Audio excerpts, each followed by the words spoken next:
Howdy, howdy, howdy, yo. GK. Crazy, Amy. Good to see y'all. GK over on the YouTube as well. Thank you for that.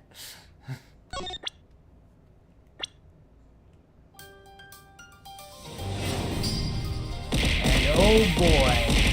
Ah!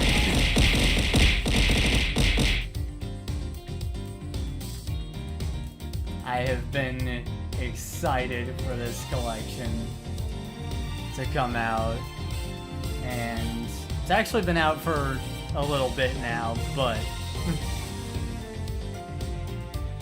wanted to finish the other stuff I was doing on the channel first and then get onto this.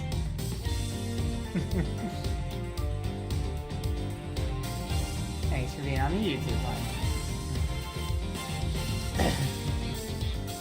This is the one that was exclusive to Japan first? Oh, one of the two on this collection was exclusive to Japan until now. It's the second one. So we're gonna play the first one first. That was always available in the West. But then we'll go on to the second one.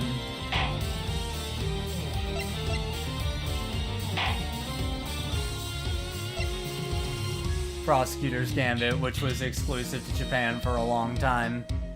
Though, there was a fan translation of it for quite a while. Twitch acts up on you? Ooh. Yeah, that's fair.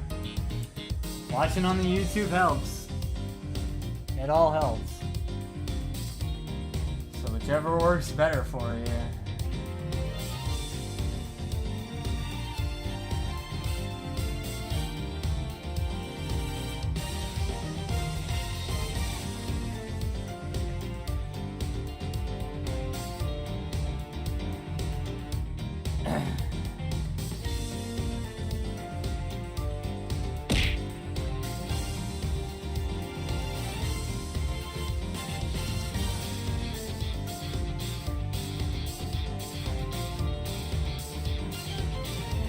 Redeemed there, chat here, fair enough, yeah. Appreciate it, but yeah, we're gonna start with the first game and we'll go on to the second. But I gotta do my my VA thing, cause yes.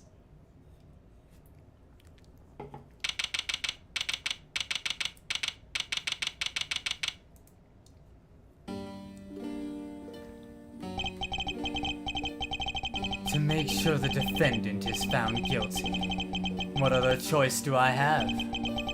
That's the job of a prosecutor, after all.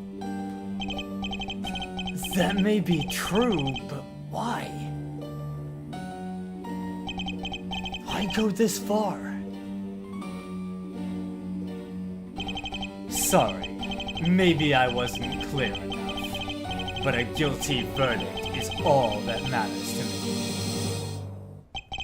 No matter what the cost. Thank goodness old bag isn't in these games. Yeah, you don't have to hear me strain for that one. I'm a prodigy among prosecutors. Always have been, always will be. Don't have to hear me stretching. Oh, pew pew, you little shits! Young people these days, no respect!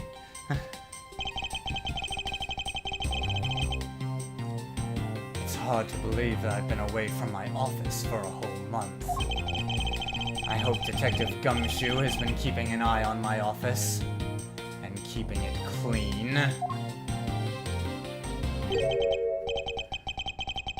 The door is unlocked. Detective Gumshoe? What's this smell? It's very familiar. Blood?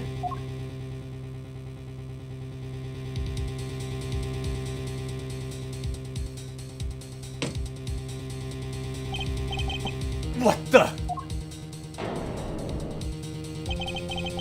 What's the meaning of this? Freeze.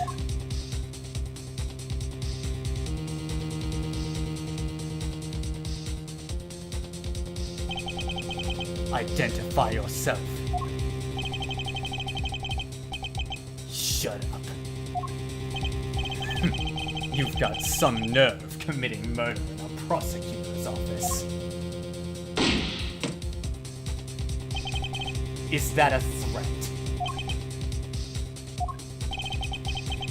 Let me make one thing very clear. What? No one gets away with committing murder in my office. No one.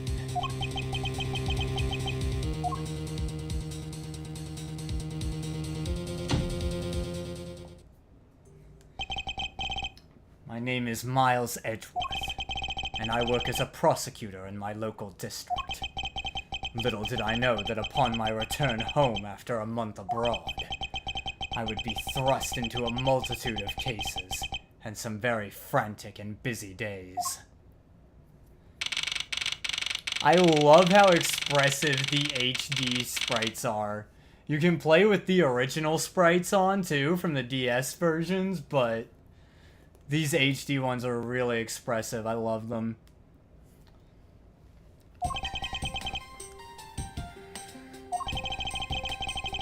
Finished photographing the victim's body, sir. Very well. Please continue your investigation. Yes, sir.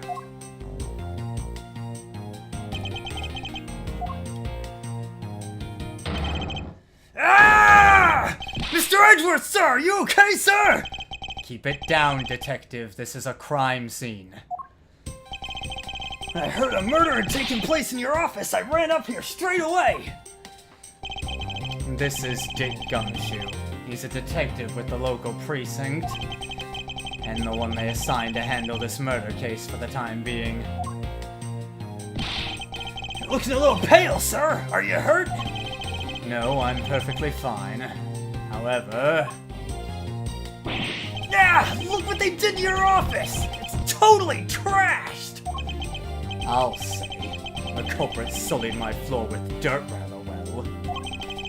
No one gets away with tracking mud into my office. Whoa! Sounds like you're getting really burned up over this whole thing!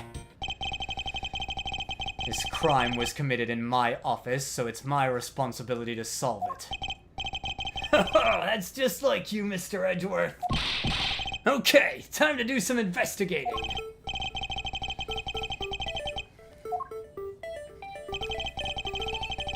We must not overlook anything, no matter how small, if we are to find the truth.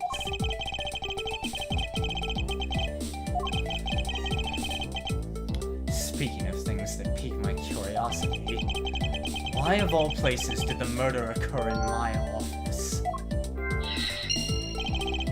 I get the nagging feeling this is something important to keep in mind. Yeah, I was wondering that myself, sir. I mean, you can't really say it's just a coincidence, can you? Howdy, Oddity, how you doing? Look, Gumshoe's a good boy, even if he's a little overzealous. No, not really. Especially because of this.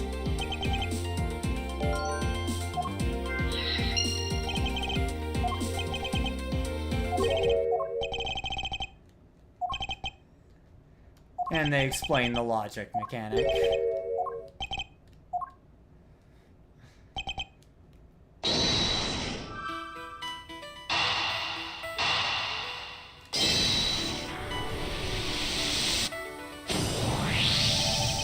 Security reasons, all prosecutors' doors are outfitted with locks, which means it would have been hard for the murderer and the victim to get in here. Ergo, it's impossible to dismiss the location of this crime as mere coincidence. There must be a reason why someone infiltrated my room. What was the killer after? You're really on the ball today, Mr. Edgeworth. Information doesn't line up properly, I may stray far from the truth as well.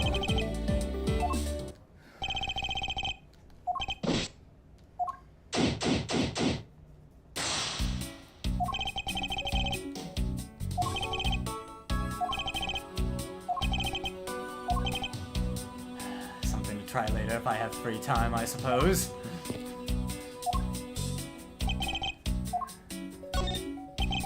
Is there anything you noticed you'd like to share, Detective Gumshoe?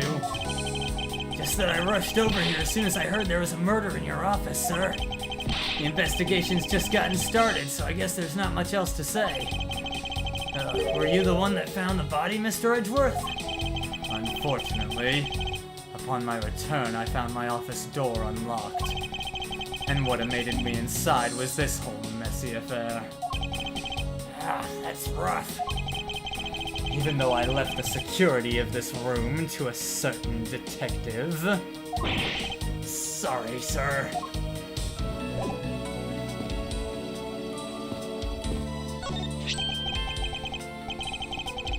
What have we here? Could this perhaps be the murder weapon? If so, it would mean the killer made their escape after disposing of their gun here. I think I've seen one of these before. Care to enlighten me as to where? Oh, I know! I was issued the exact same model, I think. Detective... I don't really like guns all that much. I mean, they're really dangerous. But now that I think about it, you do see this model around the precinct a lot, sir. And I don't use mine much, except in emergencies, so that's why I didn't recognize it. So it's the same type of revolver as the one used by this precinct's detectives.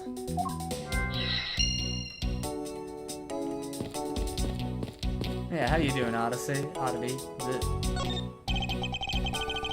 I hope we can solve this case quickly. I'd like to return to relaxing on this sofa. That thing looks a billion times softer than my mattress at home. Can I sit on it too? Just for a little while, sir? Detective Gumshoe, you know I can't allow that. Until this case is solved, neither of us has time to spare, let alone rest. You're right, sir. I'm gonna work hard and be a real trooper to the end. Even once this case is over, I don't think he can afford to take any time off.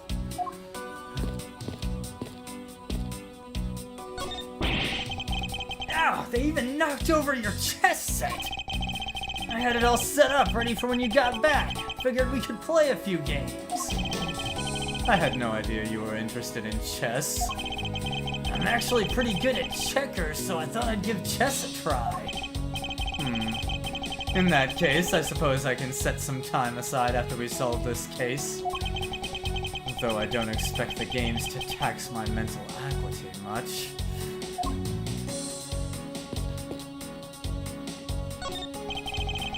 Your files are all over the floor, sir. They probably fell during the struggle between the victim and his killer. I tried so hard to keep this place spotless while you were away. I mean, they just rendered all the time and effort I put in pointless. I don't recall ever asking you to clean my room. Well, I watered the flowers every day just like you requested, sir. I just added cleaning to the list as a weekend special. For about half a day every Saturday, I'd come in and clean this place until it sparkled. Does he have a life? How did this man get his position? We're all asking that frequently. I finished photographing the body, so it should be alright to examine this area.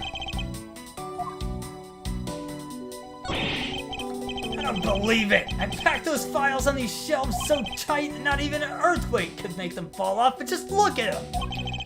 At this rate, the rest of the files won't be able to stand an earthquake at all! A problem, to be sure. Well, once the investigation is over, we'll put them back. What do we have here? The exact same thing, actually. What a coinkydink. Let's take a look inside. Mr. Buddy Faith. It would appear that our victim was a detective just like you.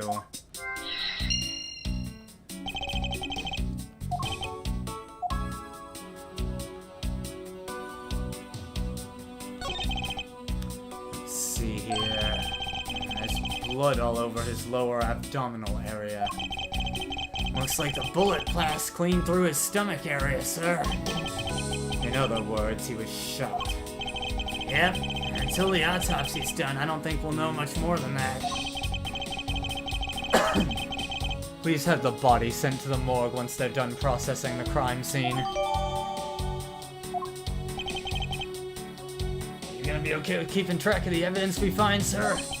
Of course. This is the safest way I know to keep track of it all.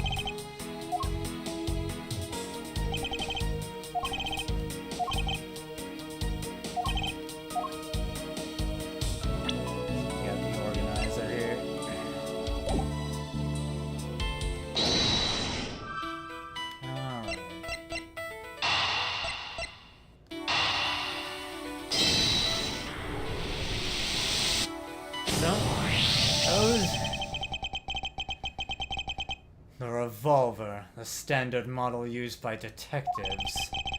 Could it have belonged to our recently departed? Detective Gumshoe, could you please thoroughly check the victim's body one more time? Yes, sir, on it now. Excuse me, pal. Let's see, what do we got here? Mr. Edgeworth, sir, this guy's wearing a gun holster. So it appears that our killer somehow managed to take the victim's gun from him.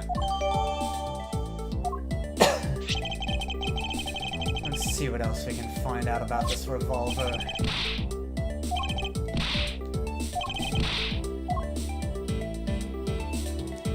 Alright, well, the first thing you always check is the cylinder. Looks like only one round was fired from this. Wow, so the killer killed the Vic with just one shot after wrestling the gun from him? Sounds like the guy knew how to handle a gun, huh, Mr. Edgeworth? We have no proof for now, but that is a distinct possibility. I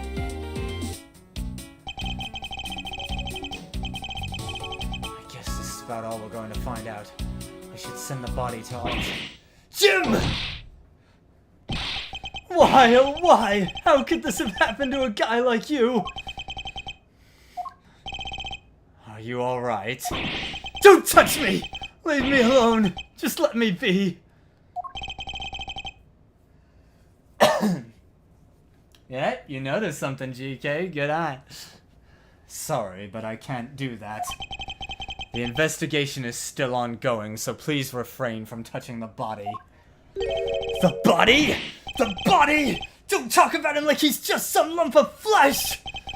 Look at him. Jim looks like he's just turned in for the night.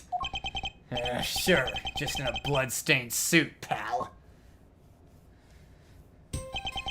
Where are my manners? Aren't you that prosecutor? Why, yes I am! I'm Jacques Portman, prosecutor. Jim here was my partner in crime busting.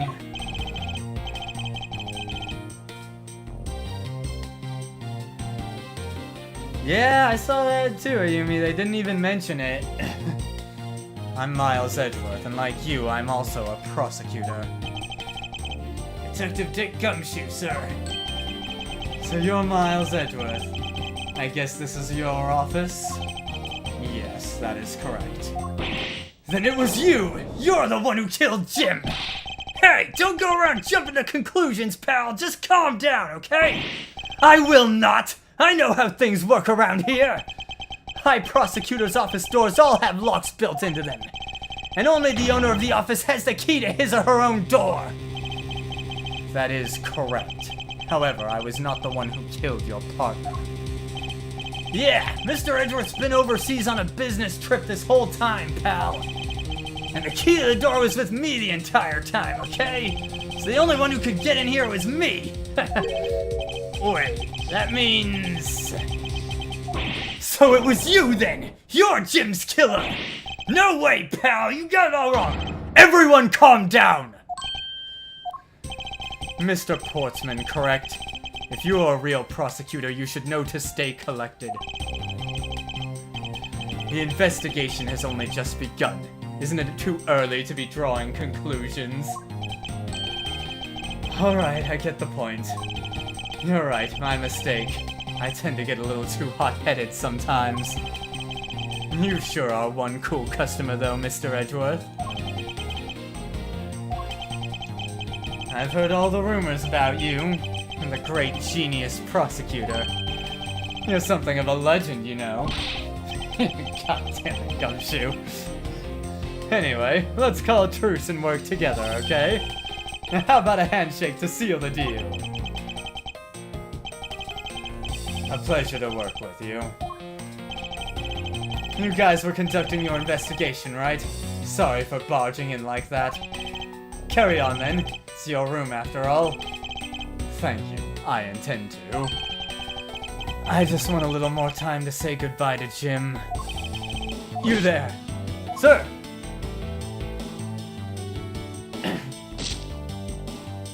These sprites are great. My final farewell to my partner, Jim.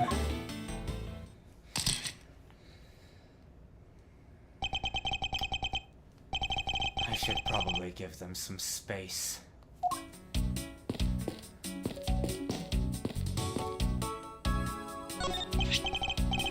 Oh, it's your trophy, the Knight of Prosecutors, right? King of Prosecutors. And it's not a trophy, it's a shield.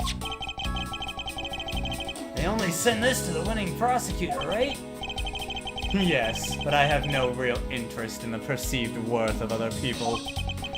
As for my own worth, that is something only I can determine for myself. That's so slick, sir! I'm gonna have to try saying that sometime. Unfortunately for him, his monetary worth is tied directly to his worth to me. Rip. Ah, watch out for the teacup fragments there, sir! That killer is going to pay this tea set. Yikes, you're really mad over this! This tea set is very dear to my heart and can only be bought in England. It costs more than your whole month's paycheck. What?! Now I feel like the killer's wasted one of my monthly paychecks! It's been a while since I've sat at this desk. Oh, how I've missed you. Only thing that bugs you about the sprites is the size of Edgeworth's forehead for some reason. Edgeworth looked like he's got a 5 head to you. It's so tidy that it looks newer than when I first bought it. Oh yeah, that thing's so polished it makes mirrors jealous. Don't tell me you had no other work the entire time I was away, detective. My job is to protect your office, sir. And you did such a good job protecting it that a murder occurred in it. That's harsh, sir. I have to admit, the desk has never looked better, so I guess I can't dock his pay. 5 head at least. Well, it's a good thing my steel samurai doll was spared any harm. Speaking of which, I still haven't actually sat down and watched any of that show. What's it about again? Well, I don't know much about it myself, but press X to doubt. The hero of the Steel Samurai, warrior of Neo Tokyo, is a Steel Samurai, and his goal is to defeat the evil magistrate. It's a show geared towards kids. However, its high production values and riveting plot draws in a number of adults as well. Spin-offs like Pink Princess, Warrior of Little Old Tokyo, and the Nickel Samurai. Along with the deluge of merchandise and even a new stage show gives it presence.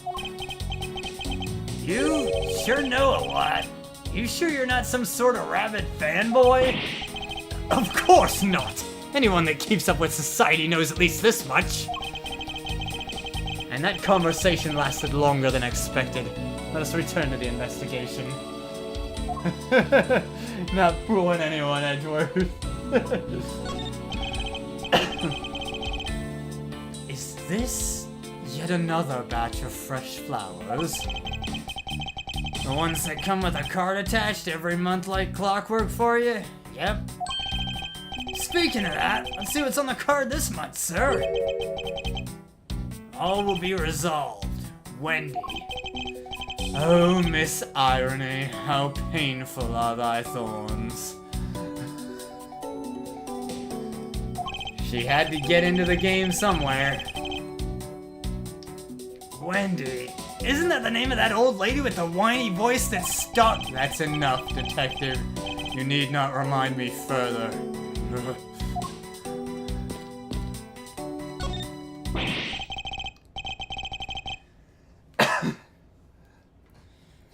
Your jacket, sir! What's doing on the floor? It must have fallen off the wall when the killer tried to threaten me by firing a round. So the killer not only shot the victim, but they shot your jacket as well?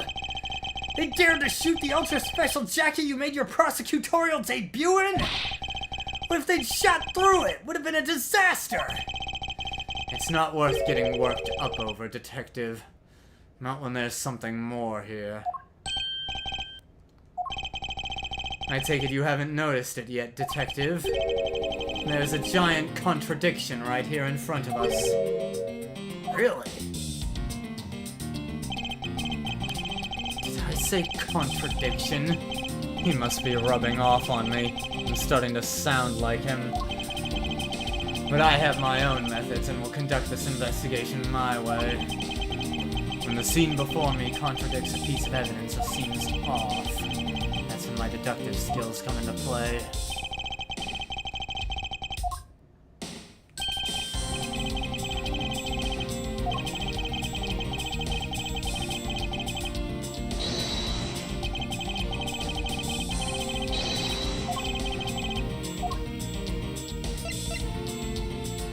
Only one shot was fired from the revolver. Eureka!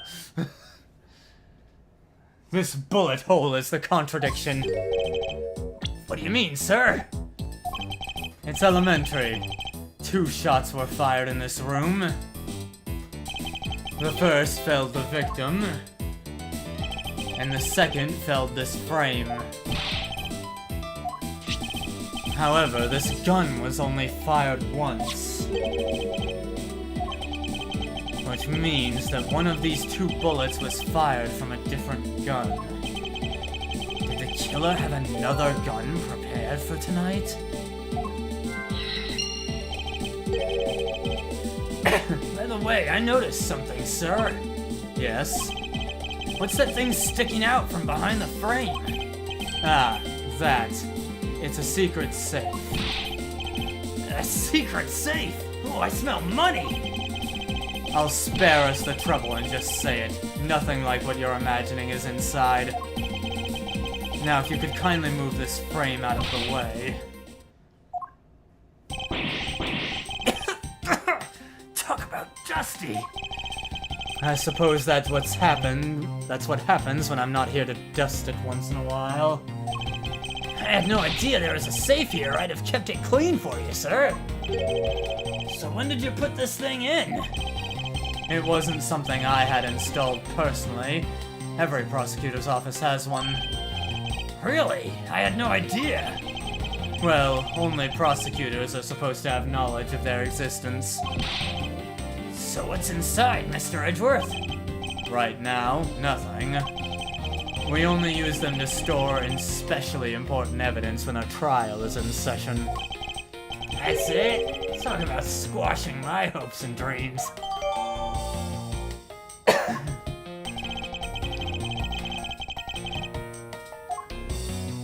The dust has clearly been disturbed. Now this is odd. This keypad. Don't you find it to be a bit too clean? Yeah, there's a thick layer of dust all around it, but not on the keypad itself. You there, a forensic scientist. Yes, sir. Could you please dust this area for fingerprints? You got it, sir. I couldn't find, let alone lift, a single print. Looks like it was wiped down well. Good job! Yep, only a prosecutor would know it was there. And yet it's been broken into. As I thought.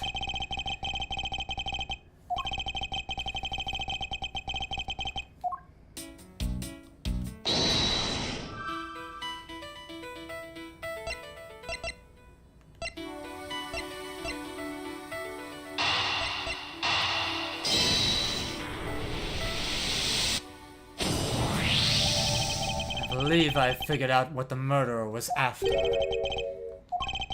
The fact that the safe was wiped clean of fingerprints suggests that the criminal had at least attempted to open my safe, making the culprit's motive for breaking and entering theft, I believe.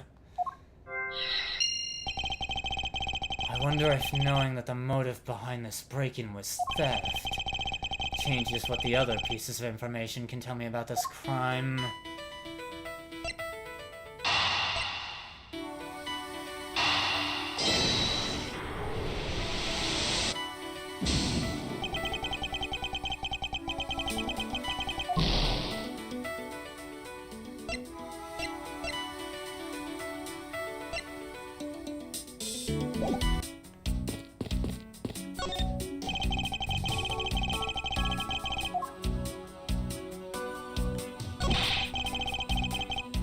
There's a safe hidden back here. Well, if detectives knew about them, they wouldn't be secret. Now would they? It's been your issue with this series. Love the characters, love the story, but tend not to collect every needed item before knowing the answer. I've definitely had that issue before, where I get too far ahead of the game's logic, but...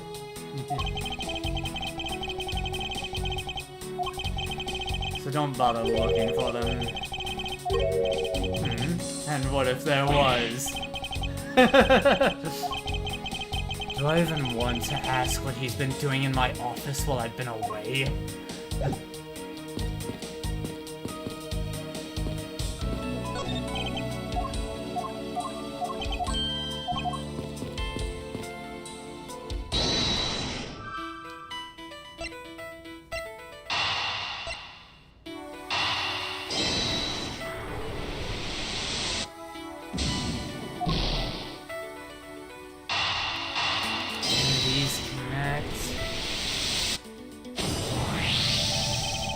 There is a possibility that the files splayed on the floor are not the result of a struggle between the victim and his killer. Oh, you mean like it could be the killer tried to find something, sir? Precisely. We need to figure out if any of the files have been stolen. Yes, sir, I'm gonna shelve files like you've never seen before, even in a library! Sure, let's give that a try. Why do all the good ones always die young?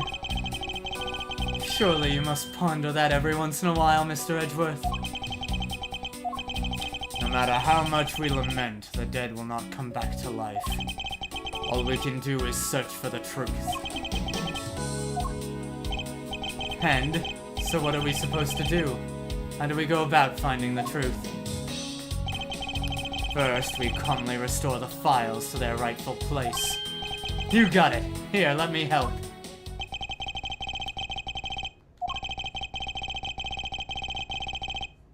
You sure know a lot about where things go, despite it being Mr. Edgeworth's office. Because I'm the one who keeps it tidy, pal. Okay, done.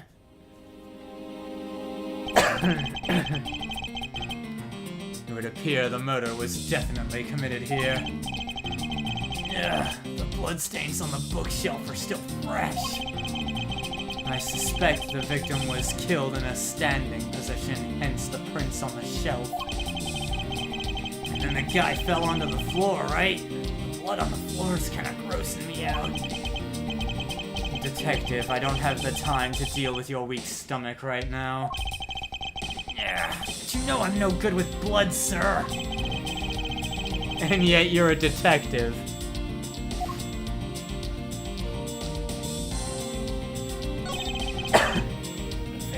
Handprints. He must have tried to support himself with his hands here after being shot. There are prints on the floor, too. Those must have been made when unable to stay standing. He dropped to the floor. appears the victim was in a sitting position here after being shot. So that's why the seat of the victim's pants has blood on it. That would be the logical conclusion.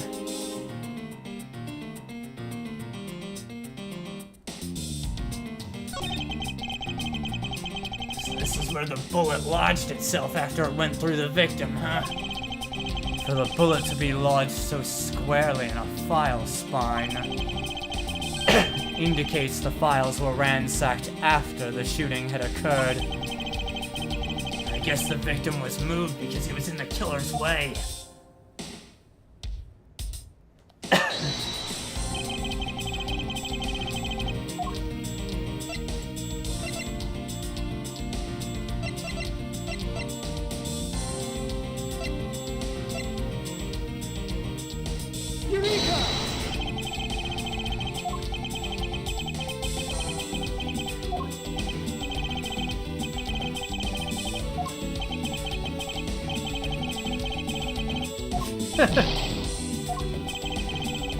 Me keeping you on your toes, detective.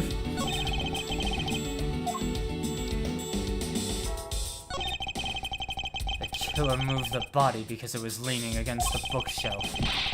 Blood on this guy's pants proves that pretty well. In a sense, I suppose.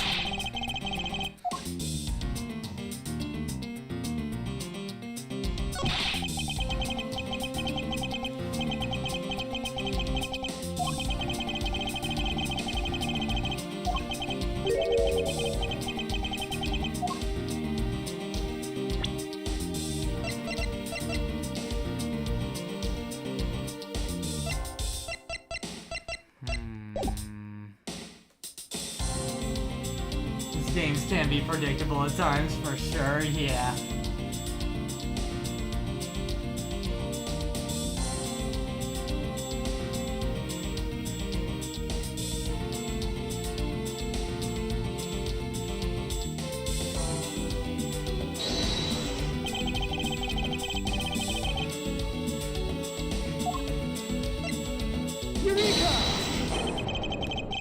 Clearly a contradiction here with this bullet hole. And see? Quite simply, the bullet hole itself is too low. If the victim was shot in the stomach, the hole should be much higher up. What if the guy was shot while he was sitting or lying down, sir? That would be illogical. The victim leaned against this shelf here after being shot, which suggests that he was standing when he was shot.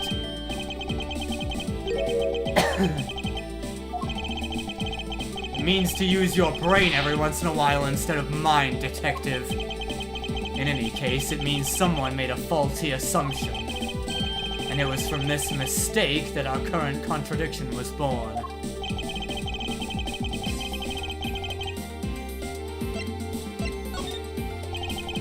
I believe the order of the files is a bit off. You mean I put them back in the wrong order just now? Hey, actually, I think the labels on the files are wrong, sir. Oh? Yeah. See here how the files that were shot begin with the number 0? What are those doing all the way down there after 1, 2, and 3? Actually, the way they are organized now is the correct order. They are exactly as I see them in my mind's eye. But the numbers are all out of order. These white binders are special, so they're arranged a little differently. But from this, we know that the files were not in this order when the crime occurred. Aha, so that's it. I believe the killer made the same incorrect assumption as you just did, detective. Let's rearrange the files in numerical order and see what we find out. Think it'd be okay to prop the body back up to how it was before it was moved? They finished processing the crime scene, so I don't see why it wouldn't be. If you please, Detective Gumshoe. As I suspected, the bullet hole is now where it should logically be. The killer went through my files first before shooting Mr. Faith. And then put the files back in numerical order, I guess. Exactly. And then proceeded to shoot the victim. Why would someone kill a man and then look through your files one more time? Puzzling indeed. The files were thrown into disarray twice, once before and once after the crime. Why? Now the crime scene is as it was at the time of the murder. Time to give it another look.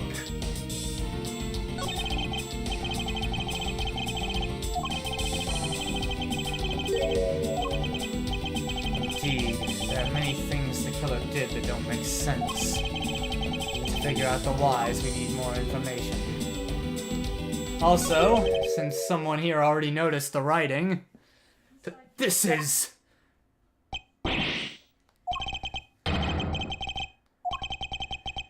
I'd say that's some incredibly incriminating evidence. Yes, indicative of criminal activity, indeed.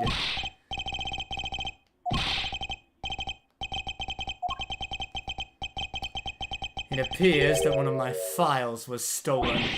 Is that all, sir? What about me and my situation?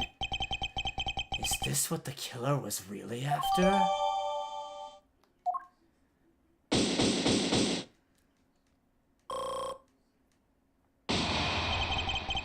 Looks like Jim was able to leave us the name of his killer in the end. Nonetheless, Gumshoe receives a $5 paycheck as an annual bonus. And this most important message managed to reach us. I'm telling you, it wasn't me! You can't be terribly pleased to hear that your beloved partner is the guilty party. If you're going to accuse Detective Gumshoe of being the culprit, I sincerely hope you have some proof to back it up. Jim's words. They're more than enough, wouldn't you say? If that's how you want to play it, then at least allow me to understand your reasoning. You got it! I don't like this one bit. There's something strange about this man's attitude. And there must be some sort of flaw to his logic waiting for me to dig out.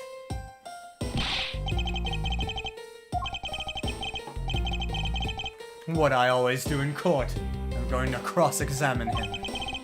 One way or another, I'll expose the flaw in his logic with this technique.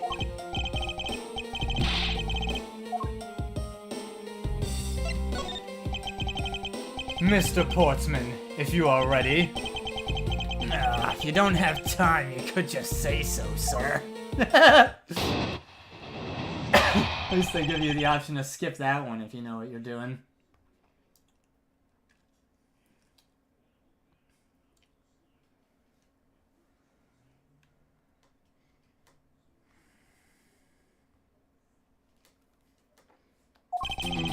Detective Gumshoe, you stole Jim's gun from him and shot him dead.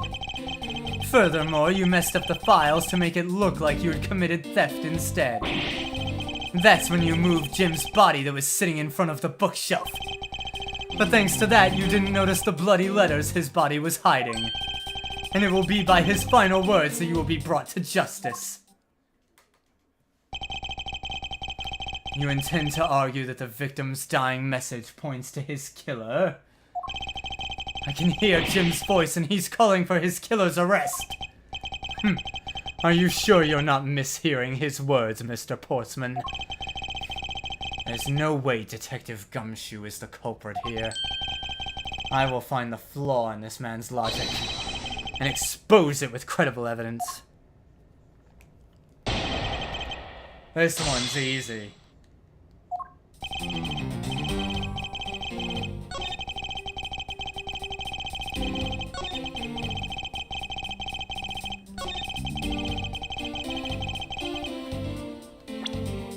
You ready? All together now. Objection! Perhaps you're not aware, Mr. Portsman, but there's a serious flaw in your logic. Bringing a bit of the courtroom into this, I see. No problem, I'm game. I can't help but find it odd. Excuse me? Odd that a fellow prosecutor would be brought down by the power of his own office. They've had a bit too much whiskey in a short period of time. Oh dear, crazy. I do not like whiskey, I'm gonna be honest.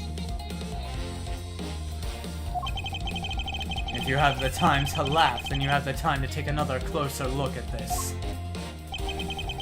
Do you still not see? If not, may I direct your attention to the missing file? What? It's impossible! What's impossible, Mr. Portsman? Nothing. The files on that shelf are all about a certain case. When the killer went to take the file after murdering your partner, I highly doubt they could have missed the bloody letters written on the spines. Objection! It's possible that they could have taken the file before committing the murder. I think it's pretty obvious that the file was stolen after it was written on. The missing letters in the detective's name where the file should be is proof.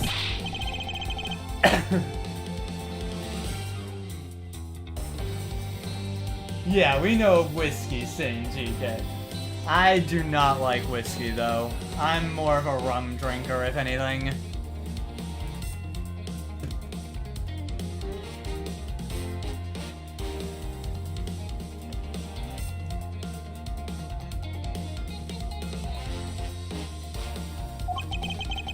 If Detective Gumshoe really was the culprit of this case, I highly doubt that even he could overlook his own name written in blood on the files. Especially as a detective who can't stand the sight of blood!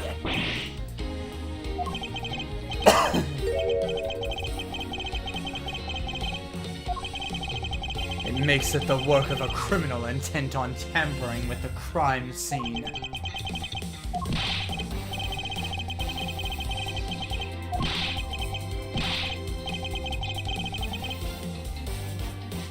Now you want some vodka, but you don't have any, and even if you did, it would be a bad idea while not feeling well? Yeah. You're already sick, no vodka. Well, Mr. Portsman. Brilliant. Absolutely splendid. Logic deserving of Olympic gold. I appreciate the praise, but it doesn't change the fact that your reasoning is flawed. You win some and you lose some. That's how life goes. Glad everyone's so cheery, even though I feel more dead than alive. But you know, it really is a shame. I really didn't want to have to bring this up, however... What is it this time? You still after me, pal? Humor me for a second. Who has the key to this office?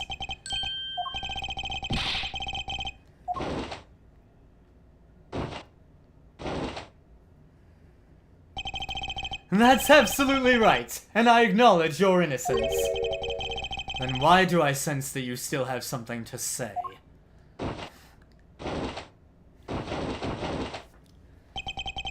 The freaking jacket flips. Dude, chill. Well, I was thinking. Did you know there's one other person with a key to this office? One other person? Hey, you there! Yes, sir! What is it, sir? Would you kindly fetch and escort that lovely young lady here for me? That enemy. You're not Gogeta with the jacket flip. A lady. The girl is a member of this building's security. Think of her as a material witness. Security? Did you say security? No, stop it, pal, don't! What's wrong with him all of a sudden?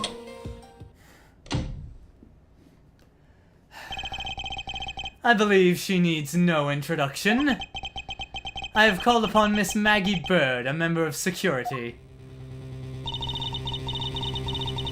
Detective Gumshoe, sir. Maggie! Miss Bird is the security guard on watch tonight. I see. And your point is... My point is that she could very well have used it. And by it, I mean the master key, which can open all the office doors in this building. What?! If you are not the guilty party, Detective Gumshoe, then the only other person with access to this room is Miss Bird. How dare you! I would never sneak into someone's room! That's right, I refuse to believe that Maggie's the culprit, pal! Can we take that as a confession, Detective? But it definitely wasn't Maggie, pal! So yeah, it was me. If it was, you'd have no problems with that, right? Please refrain from flying off the handle, Detective. There's no need for such theatrics. Listen to your boss, Detective. He understands what I'm saying here. That girl is the only one who could have committed the crime, and for one simple reason.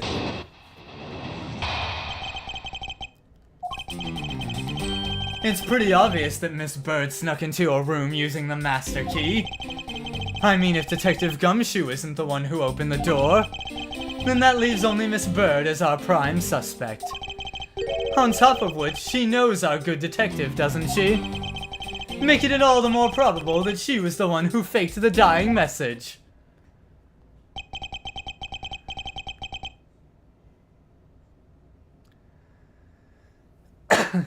So you're saying that she used the master key? Incredibly incriminating evidence, wouldn't you say? That's what you claimed about the evidence earlier as well. That was then, this is now. The flow of a good match always changes during a rally. It's all about your reflexes and reaction time, especially for an athlete like me. I wonder if there was anyone else other than Miss Bird who could have used the master key. Seems the only way to get Mr. Portsman to give me more details is to press him.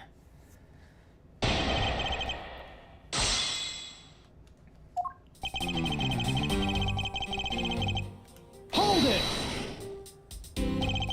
Are you sure Miss Bird is the only member of security who could have used the master key? There's only one person on staff at this time of night, and tonight she's it. Isn't that right, Miss Bird? That's true, but I wasn't able to use the master key at the time of the crime, sir. Wasn't able to? What's that supposed to mean? What do you mean, unrelated? I want to hear what she has to say, pal. But you can't really trust her not to tell lies. Plus, I hate wasting time. Should I hear Miss Bird out? Not so fast. I, too, am interested in hearing what Miss Bird has to say. Didn't I just say it'd be a waste of time? We don't need to hear her lies. I'll be the judge of that.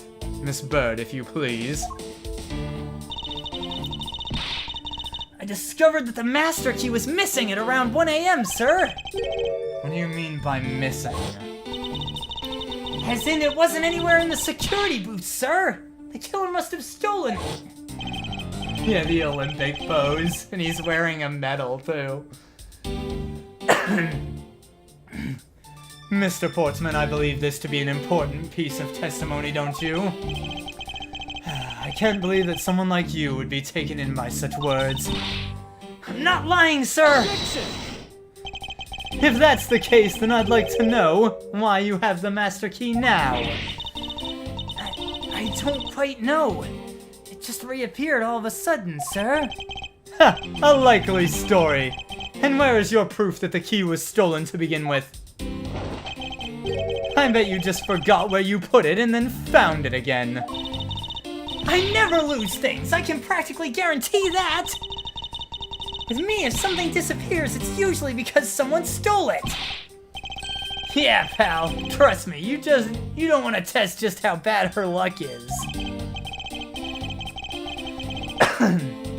Unfortunately, I can't deem this piece of testimony as conclusive. Glad you agree, Mr. Edgeworth. But you still haven't established Maggie's motive for breaking into Mr. Edgeworth's office. Her motive? Didn't we already establish that it was theft?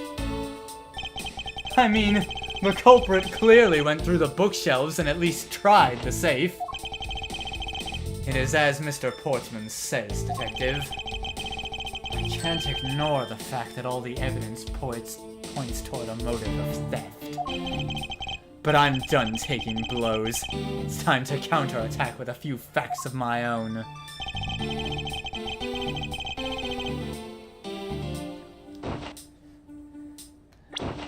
The culprit tried the safe, though. Only the prosecutors know they're here. This guy's name is a pun on Jock and Sportsman. Yeah, Jock Sportman. Jock Sportsman. Do you wish to continue insisting that Miss Bird was set on stealing something? Why not? It's the truth, after all. It was also by your logic that we came to the whole thievery conclusion anyway. That may be, but you must also be aware of the fact that the safe is a secret safe, the existence of which is only privy to prosecutors. Ah! I find it a little hard to believe that a hidden safe was part of her cunning plan. But she could have found it by accident while she was turning everything else upside down. I highly doubt that. I'd say the culprit knew exactly what they were looking for.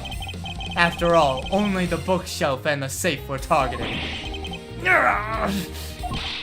Yeah, even I didn't know about that safe, pal.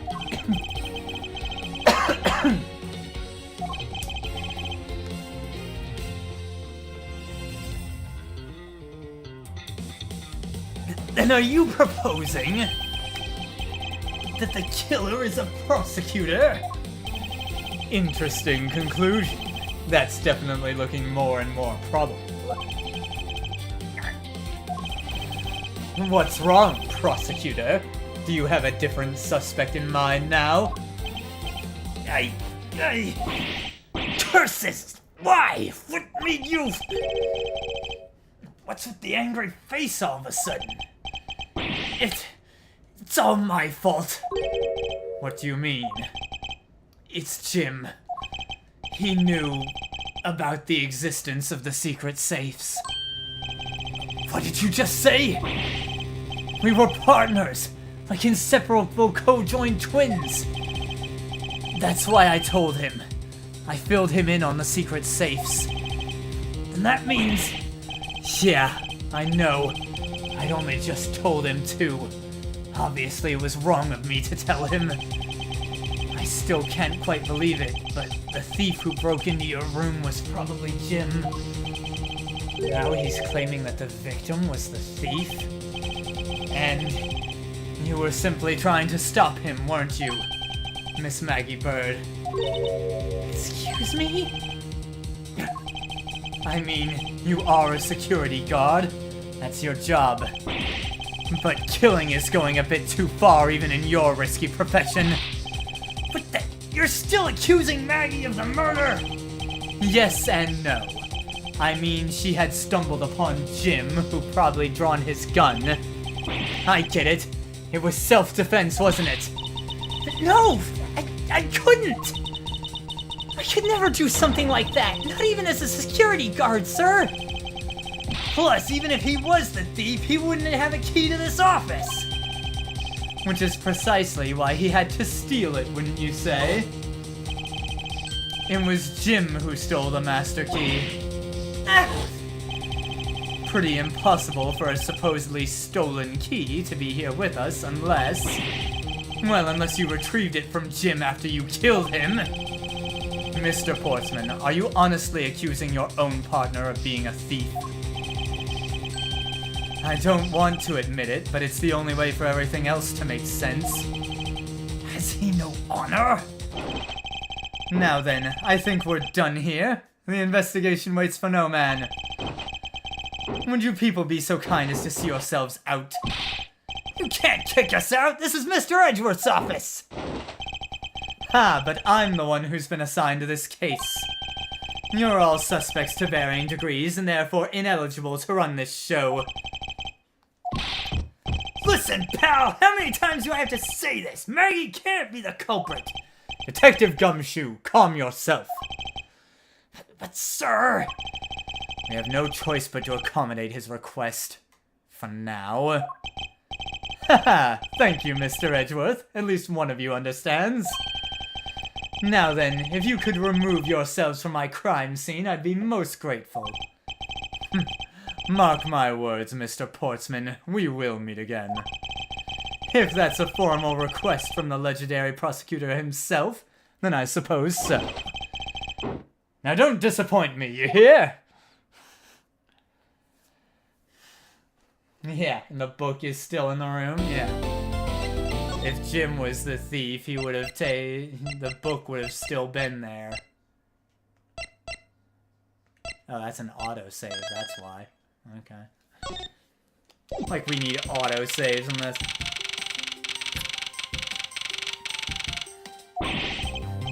What is with that prosecutor? I can't believe how rude he was. Unbelievable. Please maintain your professionalism, detective. I'm gonna find some real solid evidence proving Maggie's innocence, you'll see, sir! We've been kicked out of the crime scene, sir! And what now? Looks like my life's fallen into yet another gigantic ditch. Do not despair, Miss Bird. We can overcome this as well. There are many other places and things we should be looking into anyway. Really, sir? For example, this hallway. The linchpin of his argument against Miss Bird is related to the master key. In that case, this hallway is the perfect place to look for more information regarding the mystery surrounding my door.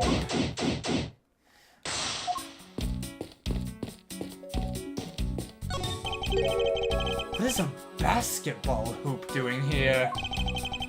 Hey, didn't this used to be just outside next to the building a long time ago? So when and why was it moved indoors? I don't remember exactly, but I saw one of the officers drag it up here recently. Drag it?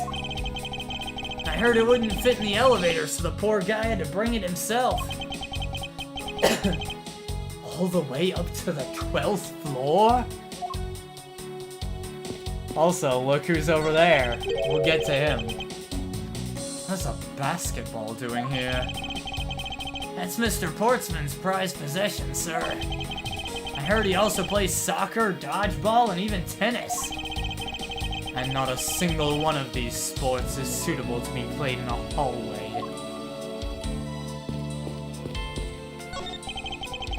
Looks like you're in quite the pinch, Mr. Edgeworth.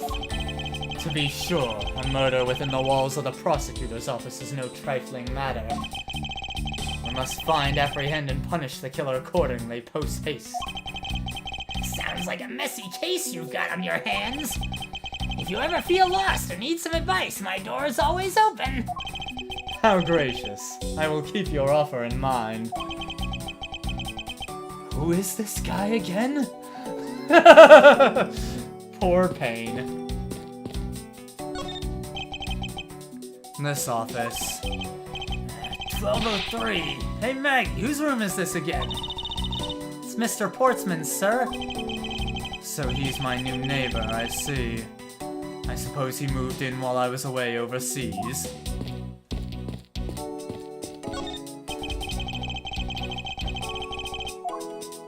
Looky here.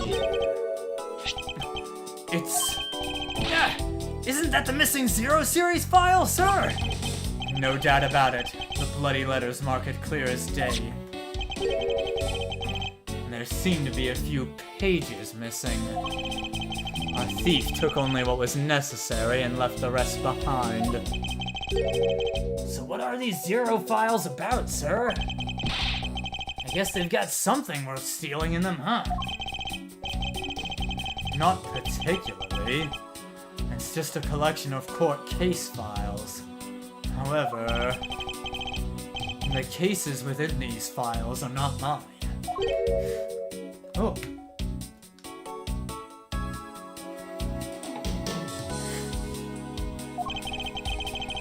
They belong to the High Prosecutor that used to occupy my current office.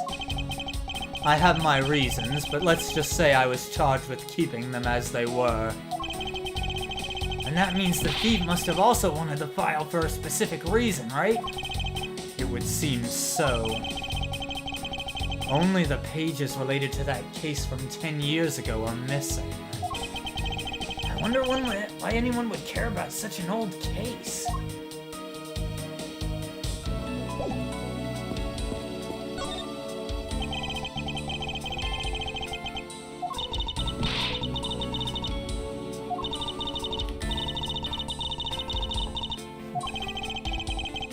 I can't let this chance pass me by.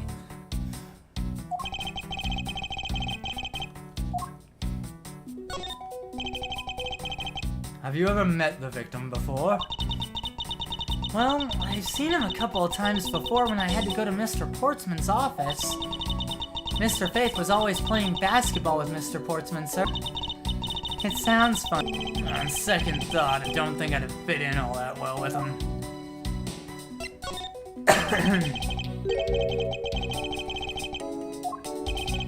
She was under my supervision back when she was still on the force, sir. One day she got caught up in a murder and things started going downhill, so she quit. I owe a lot to Detective Gumshoe for introducing me to my current employer. Or so I thought until a few hours ago. Right before I was about to clock out for the night. You got caught up in this whirlwind of a case, correct? Don't worry. My whole life has been nothing but a whirlwind of bad luck and failures.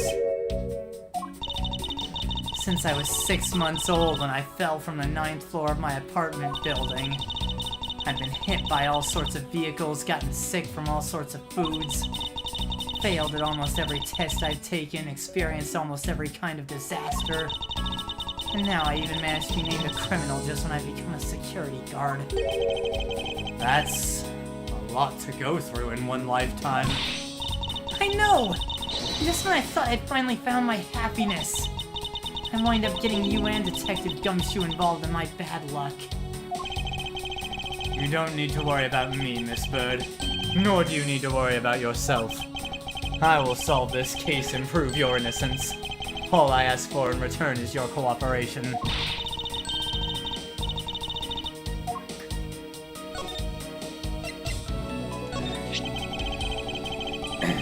How the hell do you survive a 9-story fall? It's pretty insane. 6 months old, too. Something contrived there. I'd say view it as good luck that you miraculously survived that.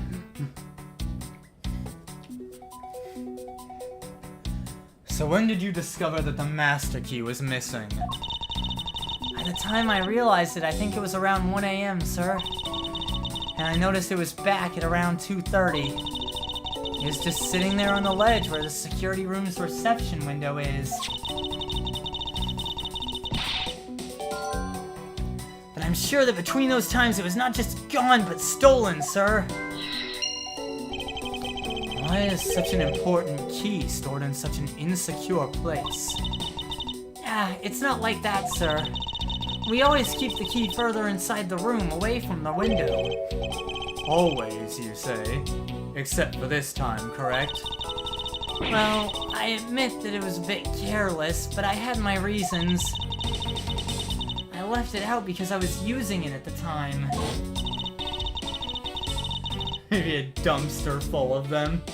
Yeah, kids are made of rubber and can bounce back. They really are sometimes. It was after I'd used it that I left it sitting out on the ledge. She used the master key. What did you mean by you used the master key?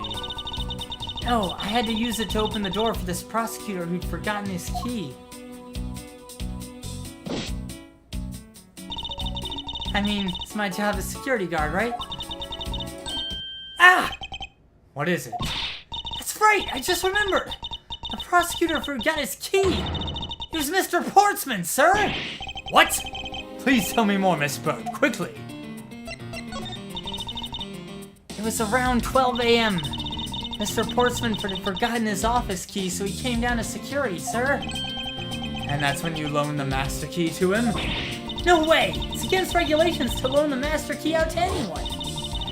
I walked with Mr. Portsman to his office and opened the door for him personally, sir. I see. And then, what happened after that? Well, he called for me to come close up his office as he was leaving to go home. That was around 1:30 a.m., I think. So in summary, for the sake of one forgetful prosecutor, you used the master key twice tonight. Talk about suspicious! I doubt you can say that you've never left your keys at home, detective. You gotta leave, DK? Have a good rest of your night. I think this calls for a thorough examination of Mr. Portsman's door. Maggie looks cute in a security guard uniform. She does, honestly.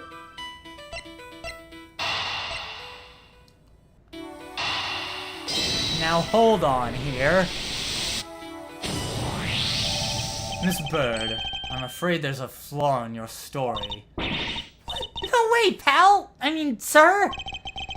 You said that you locked up Mr. Portsman's office at around 1:30 a.m., correct?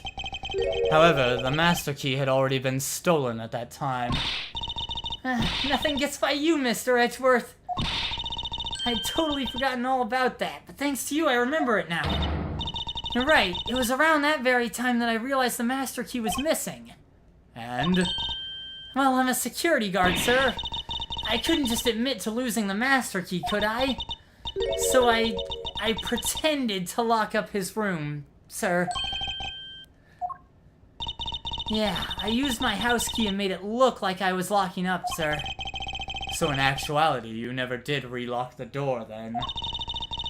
Well, I thought that I could go lock it after I found the key. Come to think of it, I guess this door still hasn't been locked properly.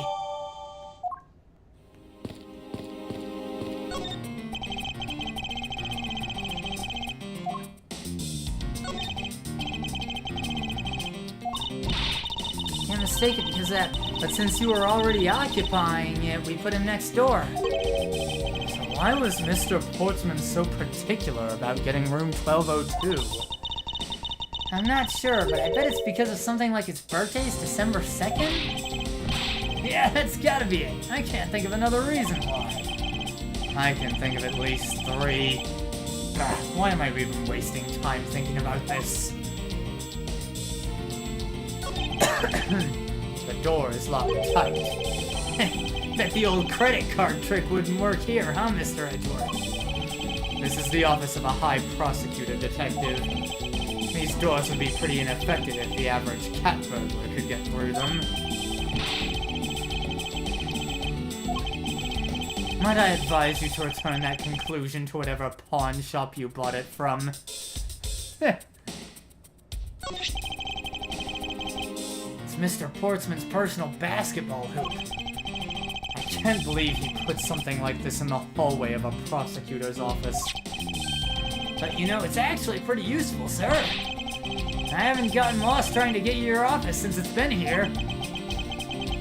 How long have I had the same office, and yet you still managed to get lost?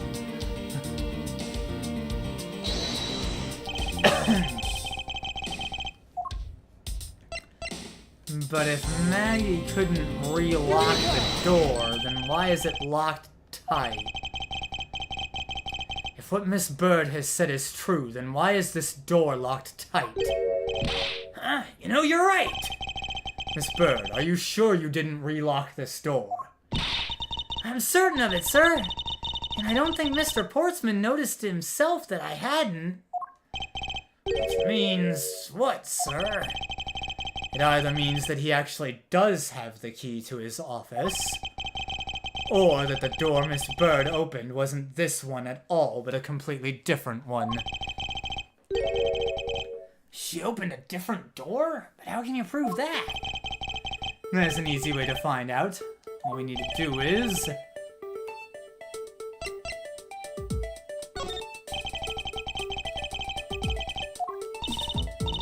it on the plate? Let's switch the plates.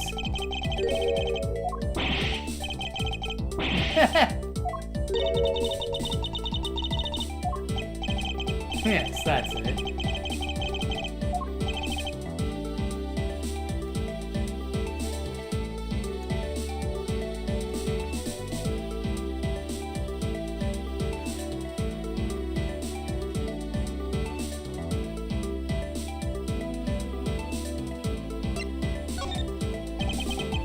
The prints on the doorknob will tell us everything.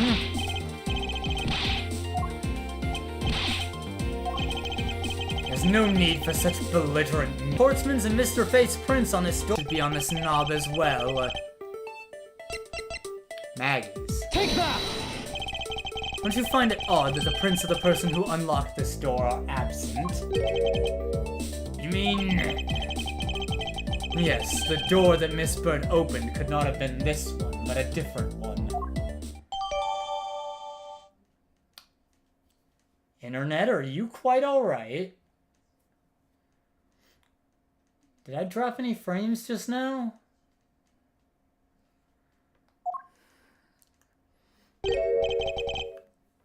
What have we here?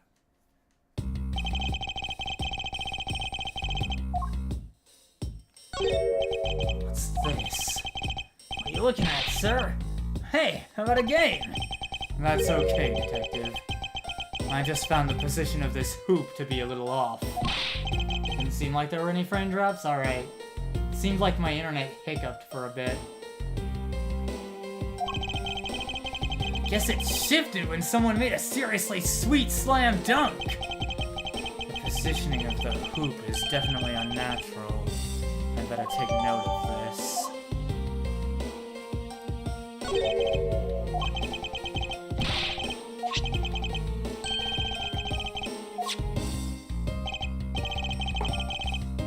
Brought the 3 pieces of evidence by, just like we talked about on the phone, but it looks like you're out. Guess I'll catch up to you later. Looks like a note from the victim. Yeah, and it's for Mr. Portsman.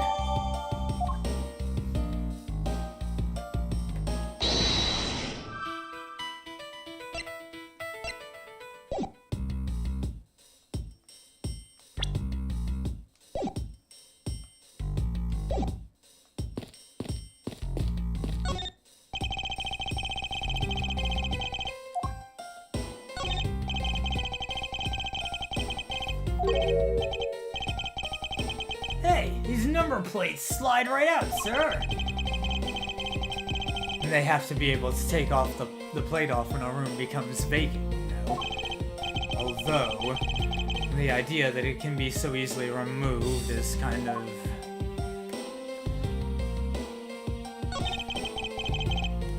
I don't see any signs of forced entry.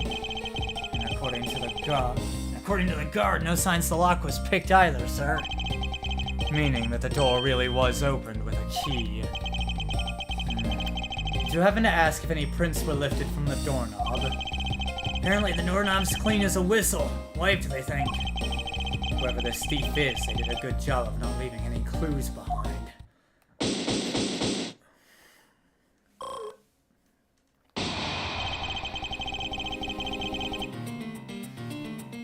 Poking around in this hallway has actually paid off quite handsomely.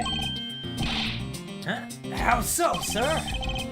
In a variety of different ways.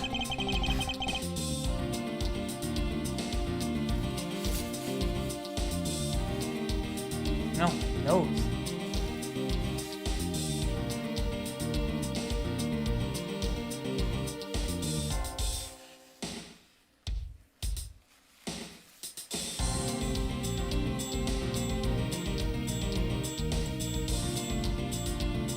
The internet keeps dipping. I might call it after this is first case. I was gonna go a little farther, but we'll have to see what's going on with the internet. I think it's time we had a little chat with the real culprit of this case. You know who the killer is? How, Mr. Edgeworth? As long as my logic is sound, then yes. The mastermind behind this murder is none other than Mr. Portsman.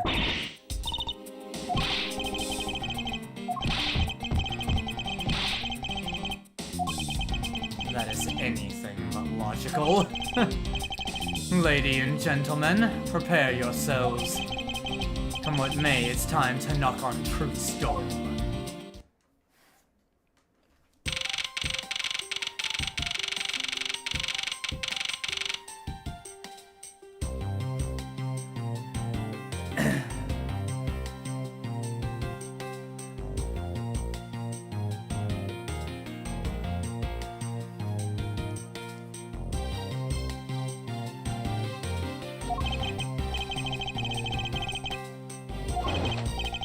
Alright, let me take a gander at it. Pass it here. Oh my god. Okay, looking good. You there, take good care of this.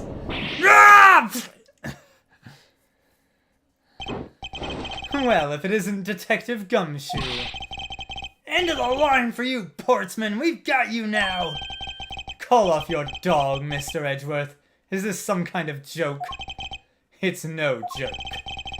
We know, Mr. Jacques Portman, that you are the guilty party in this case. You must be pretty upset getting chased out of your own room. I'd be mad too. So I guess you can stay, if you promise to stay out of our way. You intend to hide your crime under the guise of a prosecutor doing his job. I can see right through the unsightly paper-thin mask you wear upon your cowl. Who'd have ever thought it would come to this? Actually, come to think of it, your mentor was Manfred von Karma, right? The legendary prosecutor who never lost a single case for 40 long years. But there was always this incessant chatter about forged evidence with that guy. Really teaches me I've got to stay on the lookout for false accusations, you know. Are you done trying to play mind games with me? Because they won't work. The only thing you should be using that mouth of yours for now is explaining yourself. Although that too will only dig your hole deeper. Either way, your game is up. Well, aren't we full of ourselves? Even though you've yet to prove anything. Welcome back, Oddity. I have no idea what sort of harebrained idea you have in mind, but there's a mountain of evidence that points away from me being the culprit. Besides, how, may I ask, do you propose I unlocked your door and got in here? Look, I feel bad doing this to you, but I've got work to do, so we're done here. Sorry, but we are not finished yet. Boy, you're stubborn. I suppose you're basing your accusations on something? I'll show you what I'm basing my accusations on. With evidence. I assure you it's quite based.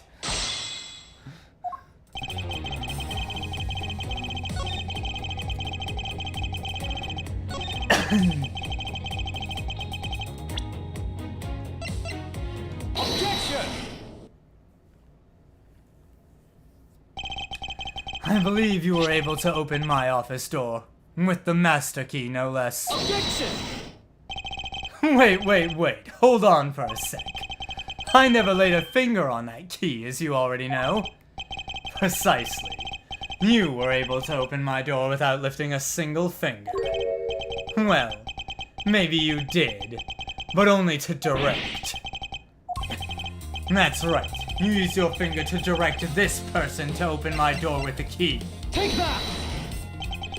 You had asked Miss Bird to open your own office door for you, yes? Yeah, I kind of forgot my key at home. Happens a bit too often for my taste, you know? But the room you had Miss Bird open at the time was not your own, was it? What? You have quite the imagination. Why don't we ask the girl herself whose door she opened, shall we? I'm certain that it was Mr. Portsman's door, sir. I checked the number plate to make sure I was opening the right door, sir. See, Miss Bird backs up my story. Yet, what if you had misled her to fool her into thinking what you wanted? Ha! And how do you suppose I did that? By switching the number plates on our doors, for example. That's right, they do slide out pretty easily. Furthermore, you then used one other thing to give a very strong impression. That the door she was opening was yours and not in fact mine.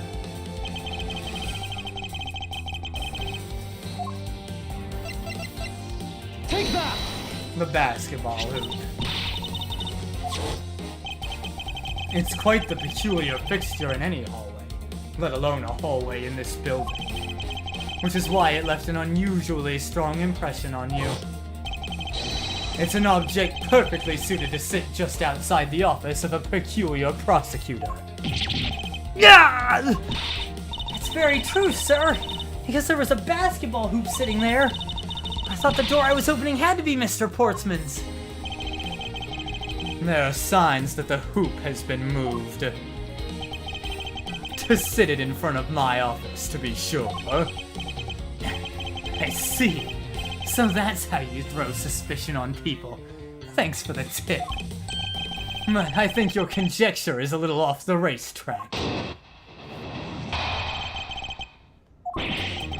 Now you're just spouting nonsense. I had the girl open my office door. After that, I was in my room the entire time.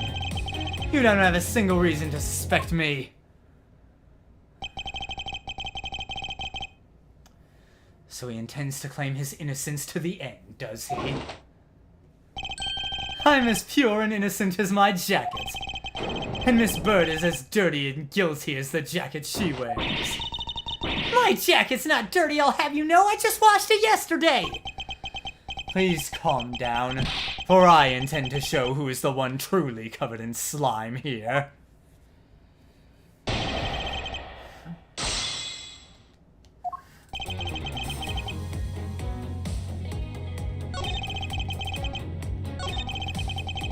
You were in your room the entire time, huh? I think not.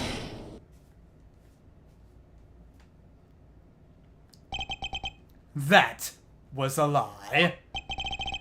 What are you talking about? How was that a lie? This is a note the victim left for you, Mr. Portsman. A note? It was left under your door, or did you not notice? And right here it says, "But you're out." You were not in your room when the victim came to call on you. So then, where were you, and what were you doing? Ah! Shall I explain it in full detail for you? You were busy snooping around in my room, the very room you had Miss Bird open for you. Objection! That's just nonsense! You have no evidence that I made the girl open your door for me. Oh, but I do. I have very decisive evidence. No way! This is proof positive that you had Miss Bird open the door for you. Take that! I had your door dusted for prints. My door? Ha, what for? Come on, I bet you didn't find anything. You sure are good at wasting time. You're right, I didn't find anything. And definitely not Miss Bird's fingerprints. Her prints? What do they have to do with anything? Let's put it this way. If she really was the one who opened your door, then her prints should naturally be on the doorknob she touched. Ah! Further, all the prints on my office door's knob have been wiped clean off. I can only assume it's because Miss Bird's fingerprints were on it. Don't you think it's time you gave up your charade? We know you stole into my office with the intent of stealing something from me. And Detective Faith found you out. Possibly because he heard sounds coming from a room whose occupant was on leave. Mr. Portsman, you killed Mr. Faith to silence him. And I had the misfortune to return when I did. You had to threaten me as you escaped. As I said when you had the gun to my back, no one gets away with committing murder in my office.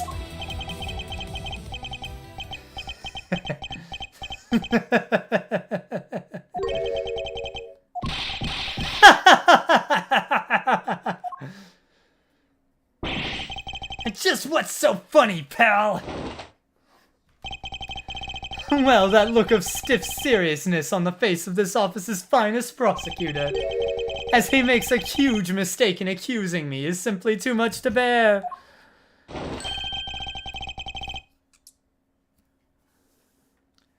There's just nothing else like it in the world.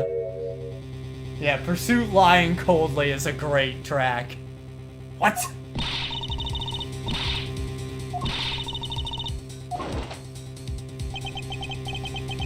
And as I said earlier, it's also circumstantial, so full of conjecture. You say you checked my doorknob for prints? Well, I can readily confess that I'd wiped that knob down well. I'm a little obsessive-compulsive, you see. I didn't want to touch a doorknob you had touched, which is why I wiped the knob down as soon as I could after you opened the door. After that, it makes perfect sense that only Jim's and my own prints would be on there. You made that up just now, didn't you? Furthermore, as for the note Jim left for me, do you know exactly when that was? For all we know, he could have left it there before I arrived at the office. Like early evening, for example. Are you saying you failed to notice a note in your own doorway? Hey, even geniuses fail at times. I was probably too preoccupied by work-related matters, although that's no excuse. Now that's just a flat-out lie. There's no way you didn't notice a note that size. Haha, but you can't prove that, can you?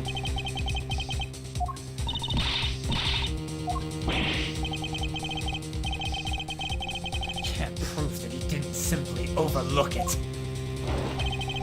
Besides, I have an airtight alibi. Airtight, you say? I only just realized I had one as we were talking. I guess it would have been better for all of us if I had told you sooner. If memory serves, you came back to this office at around 2 a.m., correct? And it was then that you had that unfortunate confrontation at gunpoint with the culprit. But at exactly that time, I was down in criminal affairs.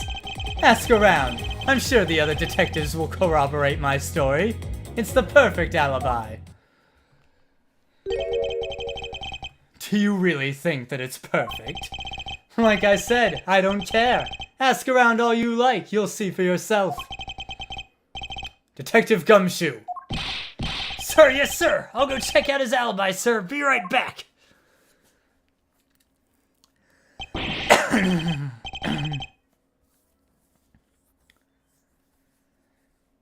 Mr. Edgeworth, sir, I think we're in trouble. It's just like Mr. Portsman said. The guys down in criminal affairs said they saw him around 2 a.m. You see? All of the evidence points to him being the culprit. So there must be a contradictory point in his alibi somewhere.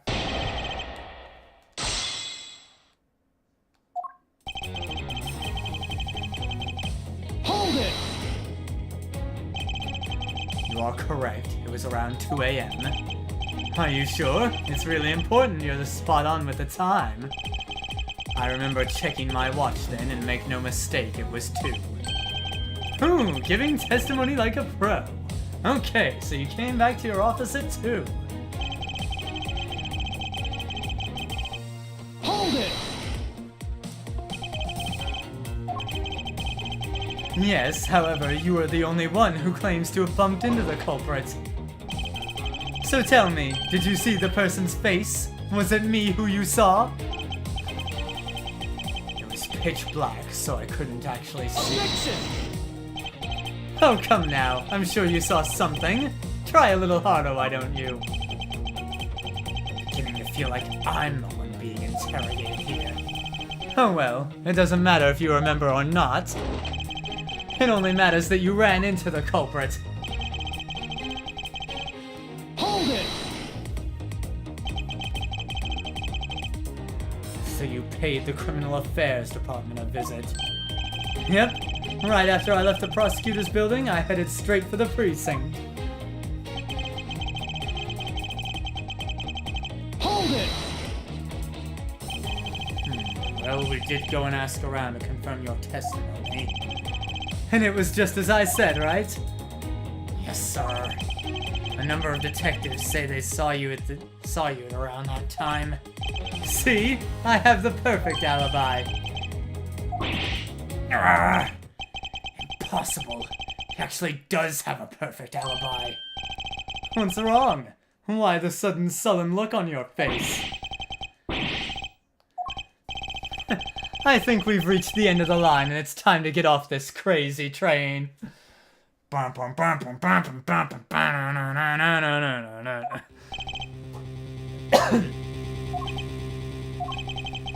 Please escort the young lady out, but remember, be gentle.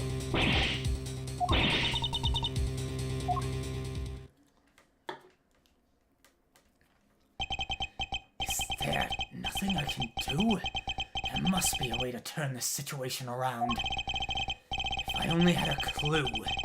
Did I miss something that can help me cast doubt on his alibi? I need to calmly think this through one more time.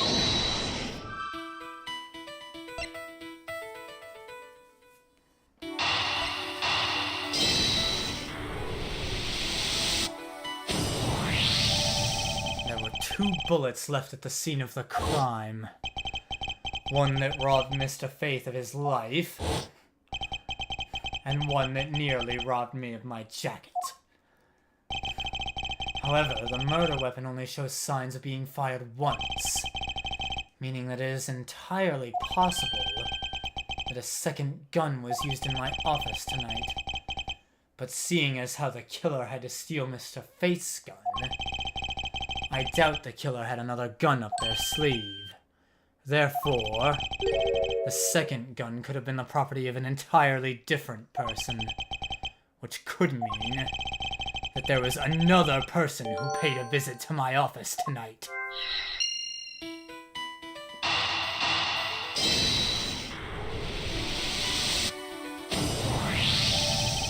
Supposing there was yet another visitor tonight, that would also resolve the issue of why my shelves were upended twice. I know that the shelves were disturbed once before and once after the murder, so it shouldn't be much of a stretch to think that it was the work of 2 different people. Once by the person who stole the victim's gun and then killed him with it, and once again after the murder by our second culprit, who was the owner of the second gun.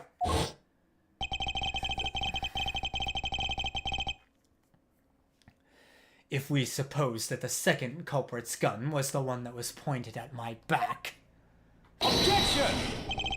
Mr. Portsman, it seems that I need to amend my assumptions regarding this case. Great! So you finally come to your senses. This has been a big misunderstanding on my part from the start. I had assumed that the person I ran into was the killer, but that may not be the case. What do you mean? The person I ran into was just your average thief. Doesn't that cause some sort of contradiction in the facts? Not at all. It simply means that the killer was someone else. And it means that in actuality, 2 culprits stole into my office tonight. It explains both why my shelves were disturbed twice and how there were 2 guns. Mr. Portsman tricked Miss Bird and gained entry into my office. Objection! Now you're just leading the argument. You still don't have any actual proof, you know. If you could please go along with my hypothetical scenario for now, Mr. Portsman. In the end, if you really are innocent, you should have nothing to worry about.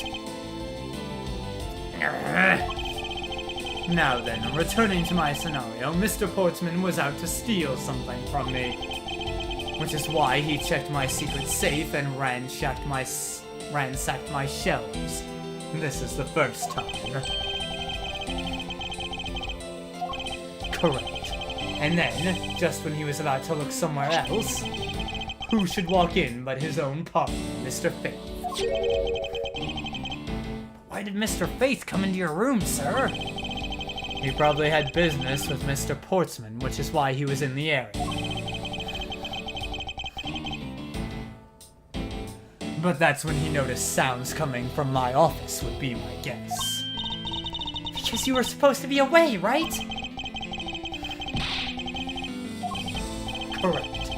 And as a detective, that was the right thing to do. But when he came in, he found his own partner standing there. Because it was Mr. Portsman, Mr. Faith probably let his guard down. But Mr. Portsman was not so merciful as to let him leave alive. He waited for a chance and stole Mr. Faith's gun from him, and then he killed him. He silenced Mr. Faith for catching him in the act of stealing.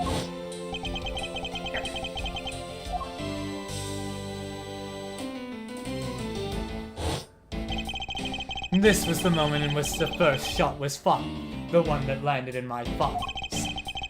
Following that, Mr. Portsman wiped the gun down and left it behind as he made his exit. He could afford to do that because he had also left the fake dying message behind. Such a complicated troublemaker, you know that? Well, if things were as simple as that, then all would be solved. However, there was yet another visitor to my room, and this is where it gets complicated. There was another visitor, sir? Yes, and this other person's objective was also to steal something from me. Now then, even after Mr. Portsman left, the door to my office remained unlocked. However, this new visitor had no way of knowing that, and so they stole the master key from the security guard's room, and then entered my room and searched through my shelves. This was the second time they were disturbed, and it seems the thief found their prize. Only, just as the thief was about to leave with the file, I appeared.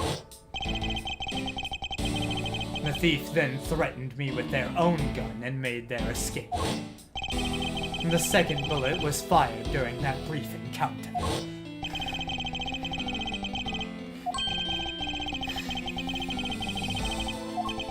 Precisely. So now do you see, Mr. Portsman? The person I met was just a thief and was not, in fact, Mr. Faith's killer. Your alibi for the time frame in which I ran into the other person is now irrelevant. Because we now know that the murder took place during the first culprit's visit.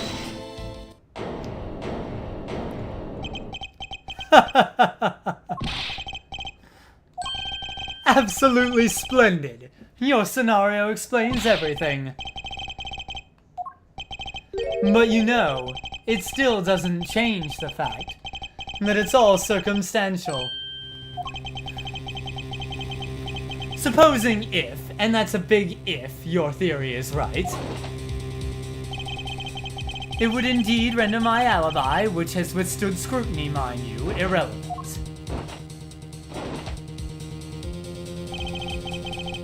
But there is still one defining point of your argument for which you have no evidence. Your supposition that I was the first visitor.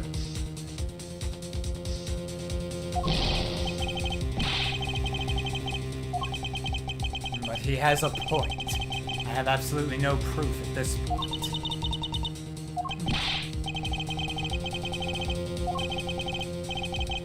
You know something? I find your attitude to be somewhat peculiar, Mr. Edgeworth. If the person you met really was just a plain old thief, then why is that person not your main suspect? That is, if your theory is correct.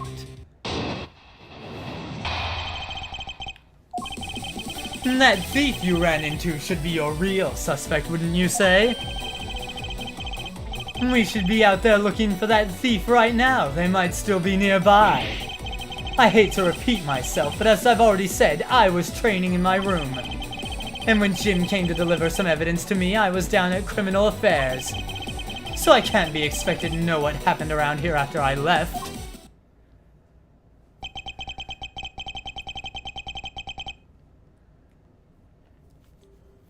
So you think we should be out there looking for the thief?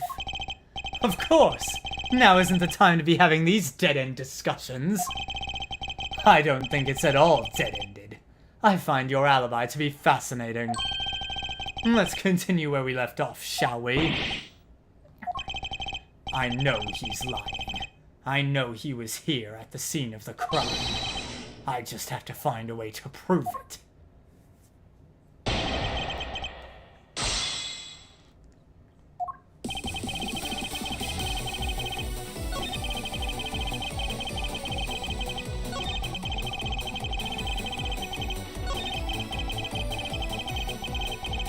Hold it! Why didn't you go there with Mr. Faith? Ah, that's because he said he was tired and was going to take a quick nap. You know those sofas in the hallway? He likes to sleep on those. It's one of his habits. And what of the evidence he brought? They were things related to yesterday's case. Just 2 items. A gun and a pendant. Interesting. This piece of testimony seems too crucial to slip through the cracks.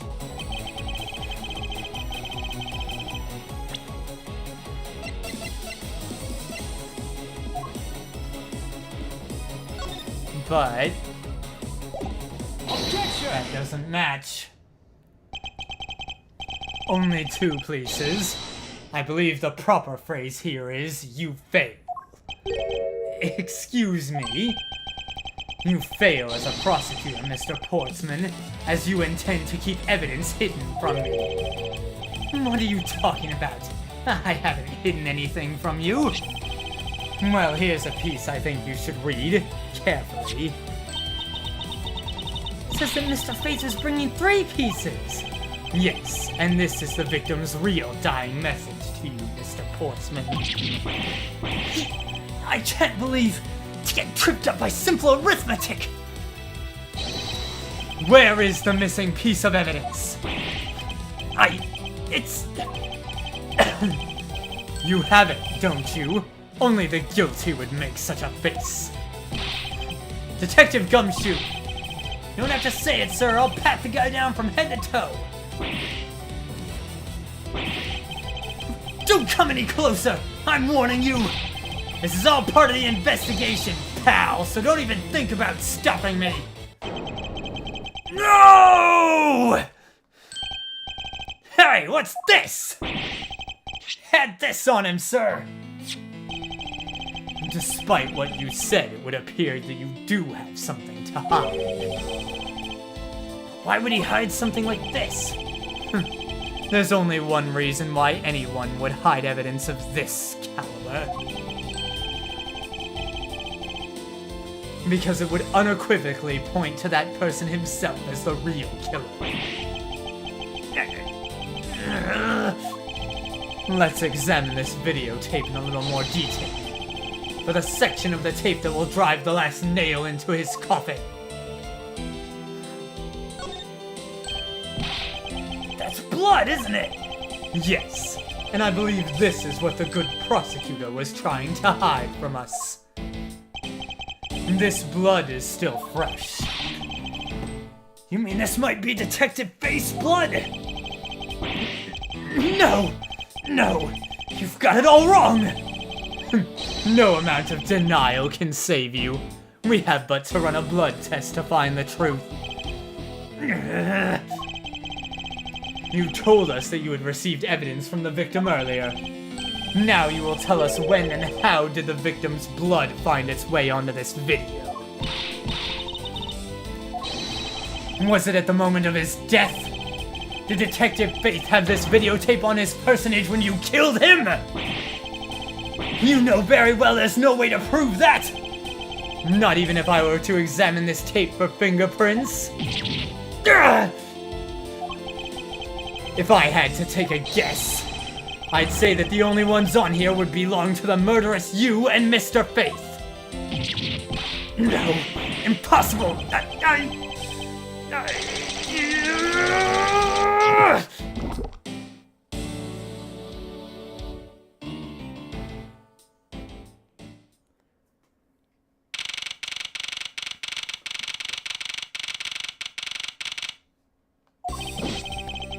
Mr. Portsman has been placed under arrest for the murder of Detective Buddy Faith, sir. Very good. And the results we got back from the lab techs on the tape turned out to be real solid, sir. The blood work came back and it was definitely Mr. Faith's blood on there. And as a bonus, they were also able to lift a few of Mr. Faith's fingerprints as well. Bruh just ate his medal. I love breakdowns in Ace Attorney. It was nothing. I'm just sorry you got caught up in a murder in my office. Please accept my apologies. It was nothing, really. Compared to what I've been through, I mean. I consider myself lucky it was only a burglary and a murder this time, sir. If it had been a hold-up or a hostage situation, I'd have thrown my hands up in the air. I think I'm finally rising up from a goddess of misfortune to just an unlucky person. Something tells me we should have hired a different person for security detail. You know something, sir? That Mr. Portsman really was one corrupt prosecutor. And why would you say he was corrupt? Well, I heard there were a number of suspicious things related to his cases. There's even rumors about how some of the evidence he uses is forged, sir. Forged evidence, huh? And they say he even decided not to prosecute a few cases for some really vague reasons. We never did get around to asking what his reason was for breaking into my office. Yeah, whenever we got near that topic, he just clammed up. Although, we can be pretty certain that it was to steal something. There's a rumor some sort of huge organization is involved behind the scenes. Oh, well. With Mr. Portsman not willing to divulge anything, it certainly lends credence to that rumor. It would seem that we haven't heard the last of this. I didn't say that, but rather that there are still many more mysteries for us to solve. For example, we still haven't figured out the significance to this piece of evidence.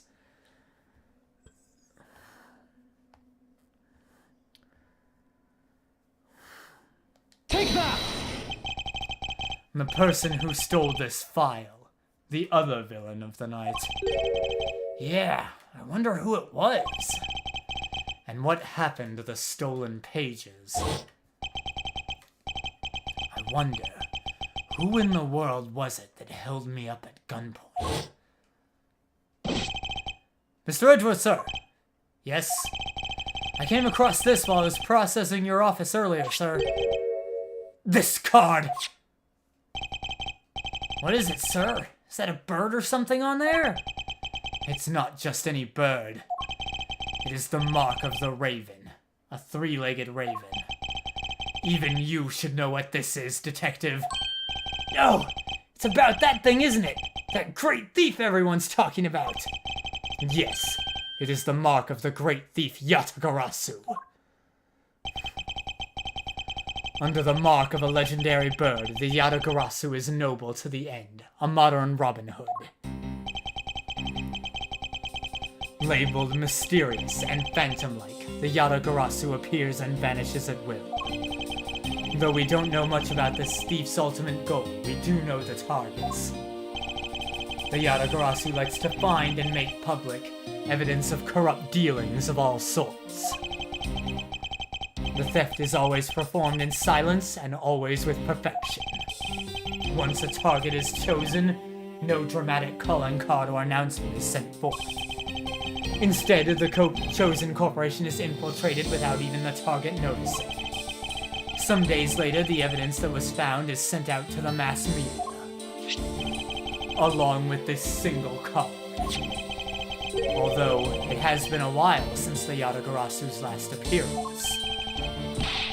Hey, Mr. Edgeworth, look, something's written on the back. What? Let me see. It's the location of where the thief put the stolen files. So the person who stole the contents of the file was the Yatagarasu? Yatagarasu Organization. Quite a few key words are popping up in this mystery. The murder in my office. The return of the great thief Yatagarasu. Looking back, I can't say I didn't see these events coming. For they were heralded by the incidents that began to occur 2 days ago.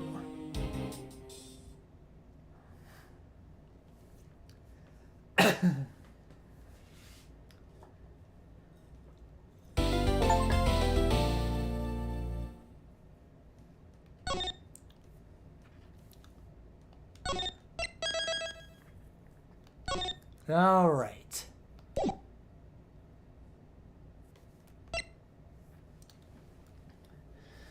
All right. Well, since my internet was having a bit of a giggle earlier, I think this is the best place to call the stream. It's a bit short. I thought I'd maybe start episode 2, but I think I'm not gonna push it. We're just gonna find someone to raid over on Twitch here and continue this game next time. I'll be on Dandy's Ace Attorney stream tomorrow, reprising my role as the killer, if he appears. Friday I have anime night, so I won't be streaming then, and then I work during the weekend. I might stream Friday earlier in the day, but it won't be Ace Attorney if I do. It'll just be something random.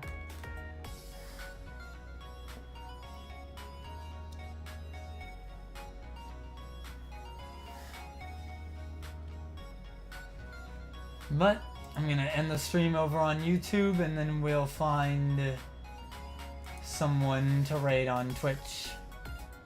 Thank you for anyone who came by to watch the YouTube stream. I appreciate it. Helps a lot. Peace out.